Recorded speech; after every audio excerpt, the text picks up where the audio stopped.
The primary way that we are going to configure file access in Windows 10 is by using NTFS file permissions. This is the access control mechanisms that's used to provide secure access to authorized users both locally and over the network. Now, it's not the only access control mechanism because we do have shared folders. Shared folder permissions apply at the folder level and only apply to folders that are accessed over the network. NTFS permissions, on the other hand, are going to apply to folders and files, and they are protected regardless of how you access. So you sit down at the computer and try to get into a file or folder, NTFS determines what permissions you have. If you access it over the network, NTFS determines what permissions you have. So it works in both ways. NTFS is the NT file system, and it's the file system that has been used in Windows since Windows NT, and it provides that local security. So what we actually have is what's called a discretionary access control list, a DACL, sometimes just called a DACL. On that access control list, you have individual entries known as ACEs, access control entries. The access control entry states the user or group, the identity of the individual, whether it's an allow or a deny ACE, and then the permissions that are being granted. Okay, so each access control list will have multiple entries, all the users and groups that have permissions, whether they're being allowed or denied, and what permissions they have.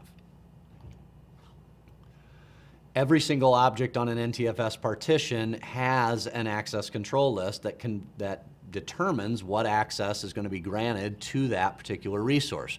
Okay, you can't get outside of this.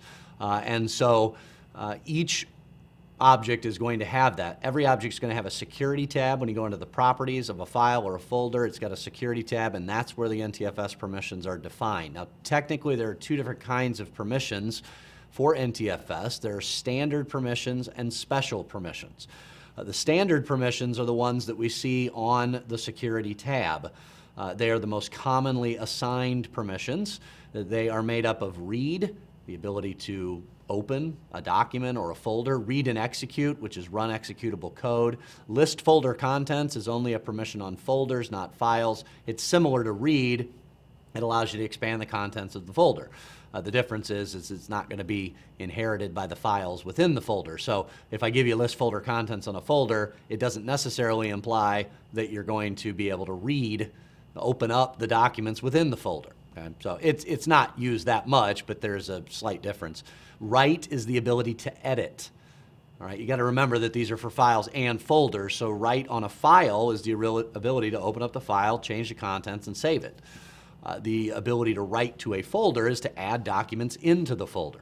Modify is the ability to delete. Okay, modify also includes all of the previously mentioned permissions. They're kind of cumulative in that way, but it gives the added ability to delete, and then full control is everything. Full control gives you the ability to change permissions and take ownership of a file or folder. And so these permissions would be granted to users, or ideally in a domain environment, groups, in order to assign permissions to them to a particular resource. Technically, the standard permissions are made up of special permissions. And so if you need to get more granular, more specific access, then you can use the special permissions. It's not that often that we have to use this.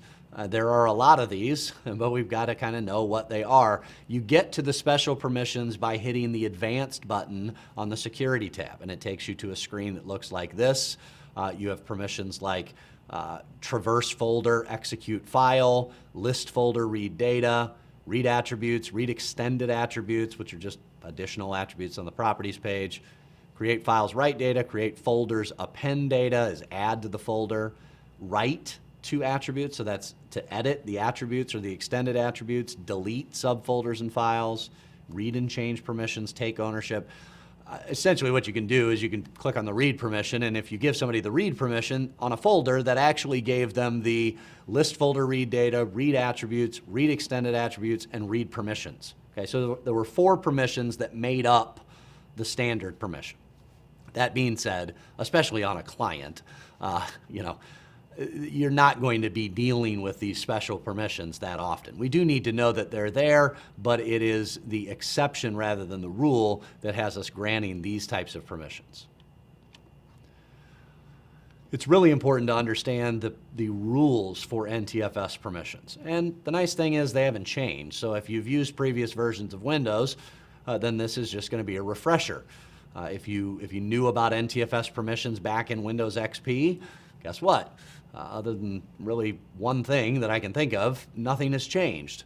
Okay? But the rules are important for all of us. First off, there are explicit permissions, and then there are implicit permissions. And implicit permissions is just another way of saying inherited.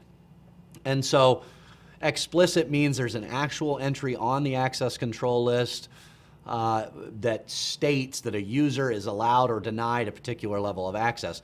Inherited, there's an entry on the list, but it wasn't explicitly placed there. It actually came from a parent object. So there are permissions on the root of the C drive. And any folder that you create on the C drive inherits those permissions by default, okay? And so we've just got to remember that that can be the case, and it's there because it helps, it eases administrative burden, because if you place files in a folder, automatically, by default, they're going to get the permissions of the parent folder. If no access is assigned and none is granted, we go back to the example of me showing up at the party where you have to be on the list to get in. If I'm not on the list, I don't get in. Same thing with NTFS. If you're not on the list, you're not a member of a group that's on the list, you have no access. Okay? You could call that an implicit denial as well. That's just you're not there, so you don't get access. Then there's some precedents here, because it's possible, since you can allow and deny, that there are multiple permissions, and so the question is which one wins? Well, the first thing to note is that explicit permissions always override inherited permissions. Explicit permissions always override inherited permissions. And then within each of those categories, deny always overrides allow. So the actual order is explicit deny, explicit allow, implicit deny, implicit allow, or inherited, all right? And so that looks like there's this exception to the rule if we were just to say deny always beats allow. Well, it doesn't always beat allow, because there is an exception.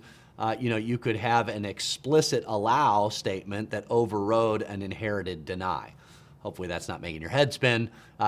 Just keep thinking the two categories. Explicit always beats inherited, and then within each of those categories, deny beats allow. Permission inheritance can be controlled. It's on by default, but you don't have to leave it on.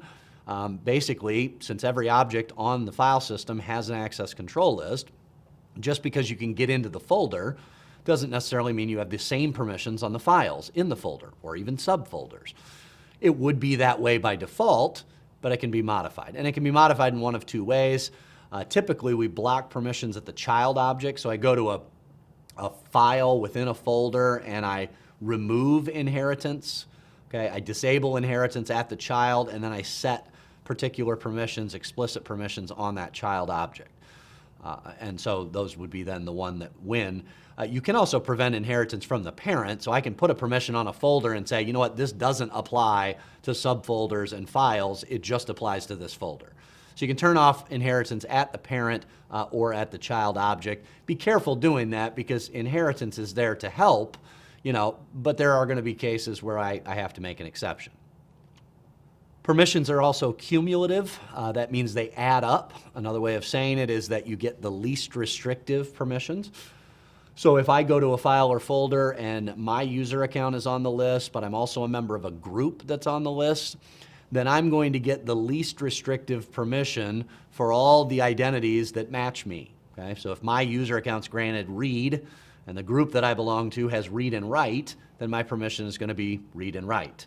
All explicit and inherited permissions are evaluated to come up with what the least restrictive permission is. The kicker, though, is that deny is going to override those allow statements. So, in other words, I could have 5 group memberships that grant me read, modify, write. I've got all these different access. It's all allowed. And then I have one group that's denied that I belong to. In that case, the deny is going to win, all right? We say file permissions override folder permissions, and that's a true statement, but it just speaks to what I had already said, and that's that you don't automatically have access to files just because they're in a folder you have access to, because inheritance can be stopped and the file permissions can be changed. The effective permissions is a tool that's used to determine what your NTFS permissions are.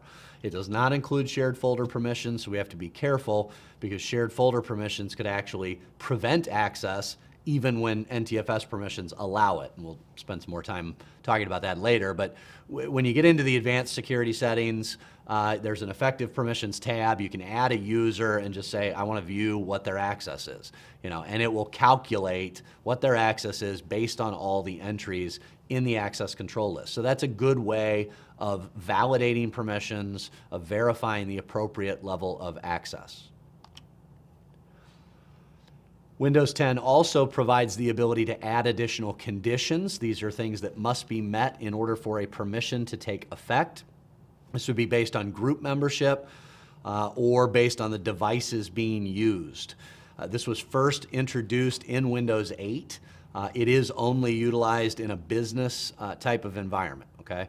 And so basically the system has to be even a member of the domain for the stuff to even show up. It's a little bit different. But in higher security environments, you can do this. You can make it so that a user has to be a member of 2 groups in order to access a file. Or here's a list of groups, and if a user's a member of any of them, they can access it.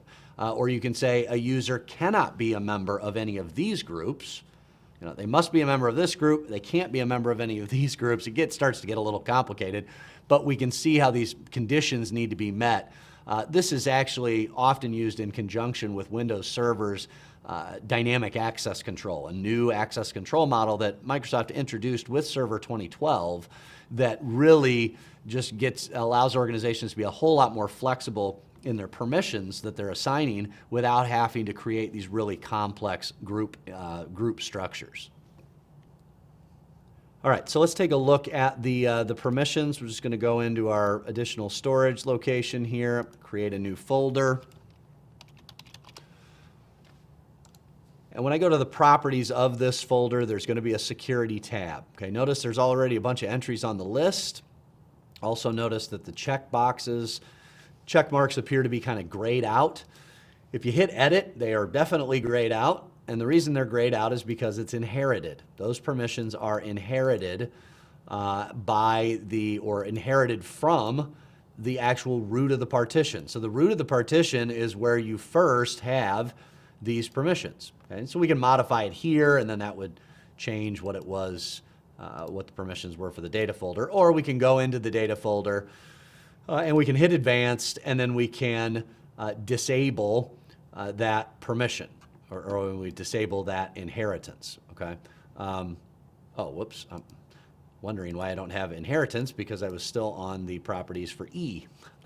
There we go, okay. Security, advanced, here we go, disable inheritance. So notice they all say they're inherited from E. We disable inheritance. I'm always gonna wanna convert the inherited permissions into explicit permissions, and then I can just remove or edit the permissions that I want, okay? And so I don't want to give them modify maybe, I just want, let's give them read and write. Modify, the ability to delete, is not something I want just every user to have. And so you can go in and make those changes that you want. And if you need to see the advanced permissions, then you can click on that and it'll expand that out to the advanced permissions. If you want to add a user, you just click add, select principal. It's looking in my domain. I'm going to type in the name of whomever I want to grant access to, or maybe a group name.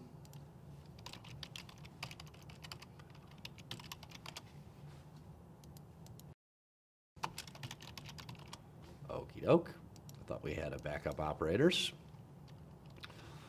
If you don't know, I don't have any user accounts created here, so you can always just click Find Now, and it'll show you. It will show you everybody. Okay. Anything here in all capitals, these are system groups or special groups, and so we often don't use those. Grab just the domain users group just for instance, grant them a permission. And if you want to add a condition, here's where that is. So the user is a member of a member of each group, and so we're adding in individual conditions. This, as I said, there's nothing in the value here because we're not actually using dynamic access control, but that's why that is there. Effective access is here. Okay, let's apply the permissions. With effective access, you get to select a user or group. We'll just use administrator because I don't have anybody else. Or maybe we won't because it's not letting me type in. Strange. There we go. That was very odd. Okay, select the user, view effective access, and then it just gives you a list. Now the administrator is going to have full control, but you can see the idea. It tells me the permissions that I am going to have, right? Now you do have the option of using PowerShell if you want. With PowerShell, you get a couple of commands. I don't think I've ever run a command like that. Get command and just throw a wildcard. You have a few commands that have ACL in them, specifically get and set ACL. So if you go get ACL, and then we specify the path, whoops, E data, then it'll list out the access control list. Okay, and so it shows me the group, domain users, the access that they have. It's actually only showing me explicit permissions there. Or no, I'm sorry. It is showing me explicit permissions. It's also showing me inherited, though. I said that wrong. This is actually a list. So NT authority, built-in. Those are multiple accounts and the permissions that they have. And so you can then use set ACL to modify the permissions via PowerShell. That's just if you want. I feel like this is probably one of those things where we won't do this on Windows 10, but you know the options are there, and Microsoft wants you to know the PowerShell commandlets in order to do things. Another thing that's important to understand is the effect on permissions when you start copying and moving files. And there is an effect, and the effect is because of inheritance. Okay, so anytime you copy a file, you're creating a new version of the file. So if you create a new version of a file and you go drop it in a folder, it really doesn't matter where the folder is, it's going to inherit the permissions from the new folder. Okay, so if it had some inherited permissions, it loses those and inherits the permissions of the destination. And it doesn't matter if you copy it within the same partition or from one partition to another. When you move between partitions, you're kind of doing the same thing. It's just happening behind the scenes. You're creating a copy, moving the copy, and then deleting the original. And so when you do that, it will lose the previously inherited permissions and inherit permissions from the parent. It's really only when we move within the same partition that the file will retain the inherited permissions from the former parent. And so it's a little bit odd. You just kind of have to think about that. That might mean that we need to go in, if we start moving around within the partition, we might need to go in and check the permissions. Now, in addition to permissions, Windows 10 provides a file compression. This doesn't really necessarily have to do with managing file access, except that it's a way to transport files. This is the ability to compress files and folders to minimize the space of the file on the disk. Now, technically, there's two kinds of compression, and this is where it fits in. NTFS has a file and folder compression that's just a file attribute. You check a box and say you want to compress the contents to save disk space. It is only applicable on NTFS partitions, and it also is susceptible to copy and move procedures. In fact, the same things that happen to permissions are going to happen to compression. So you move an uncompressed file into a compressed folder normally, or between partitions, and it would inherit. You move it on the same partition, and it doesn't. The NTFS file compression is only of limited usefulness. It does save some space, but you know, you're only going to do it with pretty static data. You don't want to do it with data that you're constantly using. The compressed zip folders have been around since, I believe, Windows XP. This is nothing new. It's a function similar to third-party applications like WinRAR and WinZip. It allows you to consolidate multiple files into a single compressed file. This also works on all file systems. It makes it easy to transport these files. Not only does it minimize the size, but it just creates a single file that could contain, 10, 20, 30, however many files inside of it. So it's a nice thing because it's built in. Now if you get a zip file, you don't need those third-party applications anymore. You can just double-click it in File Explorer, and it will open up just fine. Now let's take a look at the compression aspect of this. We're going to add a file or folder, or we're going to add an image here. If you right-click an image, you can go to Properties. On the Properties, the Advanced button, you're going to just check the box to compress to save disk space. It does color it in blue at that point to identify. You can compress whole folders if you would like. And if you compress the folder, then by default, when we save items into the folder, they're automatically going to be compressed, okay? You start moving stuff in, it depends on where it comes from. Same partition, different partition, but if you save things there, it will be compressed. But the other option to do this is just to take multiple files and right-click and say, I want to send them to a compressed zipped folder, okay? So we keep my files. We double-click my files, they're inside there, and so then I can attach that to an email. I can right-click and extract all, or I can just open it. So there's not a whole lot to that. It's useful. It's nice that it's built into Windows, but as I said, neither of those features are new, but important to understand the fact that they are available to us.